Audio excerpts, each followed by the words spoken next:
Here is a list of the top 10 strikers in the Premier League 2024. Strikers are not a dying breed, but since every team only plays one striker compared to 20 years ago when every team had two strikers, there are now few of them and it's harder to rank them, because often wide players and wingers play as the goal scoring attackers. So here is my list of just the pure strikers that play in the centre forward position. Starting the list at number 10, it is Brighton's Joao Pedro. Pedro is only 22 years old, but his talent is unquestionable.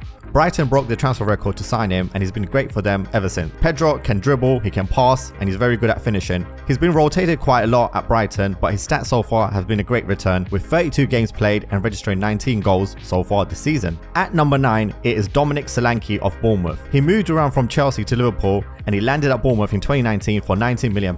And after a few lackluster seasons, Solanke has come alive this season. He's a quick, powerful striker that has the great strength in holding up the ball. His finishing has massively improved as well, and so far this season he's got 14 goals in 25 games, which is a great return for a striker that plays for a lower league team. So Solanke is at number 9. Coming in at number 8, it is Julian Alvarez of Man City, the man who won every single trophy in a single season that includes the World Cup and Champions League.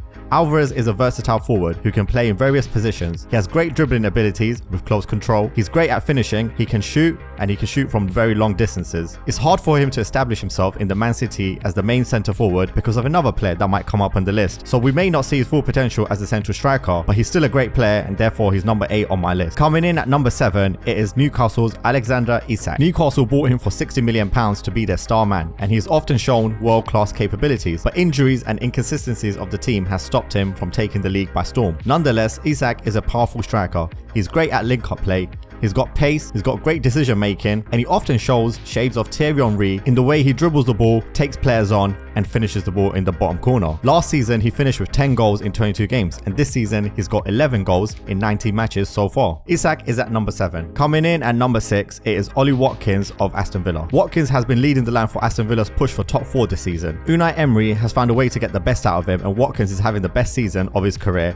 So far, he's got 16 league goals with 10 assists, and no other striker in the top 10 for the most goals has got that many assists. It's only just creative midfielders, which shows the value of Watkins. He's been Mr. Consistent for Aston Villa since signing for them 4 years ago. Each season, he's been scoring more than 10 goals. Watkins is a powerful striker. He drives at defenders, he's got great striker's instincts, he always finds space, he knows how to run behind, and that's helped him score many goals this season, especially now that players around him have improved like Moussa Diaby and Bailey, and they provide the right service and Watkins is always there to bury it.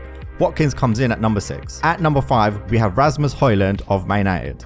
The young striker who had the whole world's pressure on him when Man United signed him of just potential and just one good season at Atalanta. And at the beginning, Højlund struggled because he went on long goal droughts, but United fans blamed the service he was getting and not the actual finishing ability of Højlund. Because when Højlund did get chances, he's shown amazing versatility in scoring, whether it's headers, tappings, dribbling and finishing, or long distance shots. Højlund has all the tools to be one of the best strikers in the league. He's got the physique, he's still young, and he plays for a prestigious team like Man United who will help to improve him, and he will have great players around him. So Højlund is at number 5. At number 4, it is Gabriel Jesus. Jesus gets a lot of criticism for not being a clinical finisher, but what can't be denied is his pure footballing abilities. He's a true Brazilian that has amazing dribbling, close control skills, he's got great trickery. Jesus was the catalyst for Arsenal's resurgence last season. He upped the levels when he signed for them, and he made players like Martinelli, Saka and Odegaard play better because they saw his abilities in training and on the match. Some fans still believe that he'll be better utilised on the wing, but Arsenal prefer him to play as their central striker, and if it weren't for injury stopping him from having a consistent run of games, Jesus would have a better goal tally. But on talent and ability alone, he is my 4th best striker in the Premier League currently. At number 3, I've got Brentford's Ivan Toney. Toney came up from the lower leagues with Brentford, and since Brentford got promoted, he's been amazing in the Premier League. He's got 32 Premier League goals across the 2 seasons he's been in the league. Toney has great striker's instinct, elite movement in the box. His finishing is also great. He can head the ball, score with both feet, he can find a good pass. Everything about his style is very versatile. He can play as a target man, as a centre forward. He can play the short passing, the link-up play. He's also a dead ball specialist, and he's got an amazing penalty record. And it is strongly believed that he'll move on to a bigger club at the end of this season because strikers like Toney and his attributes is in high demand right now. Coming in at number 2, I've got Darwin Núñez of Liverpool.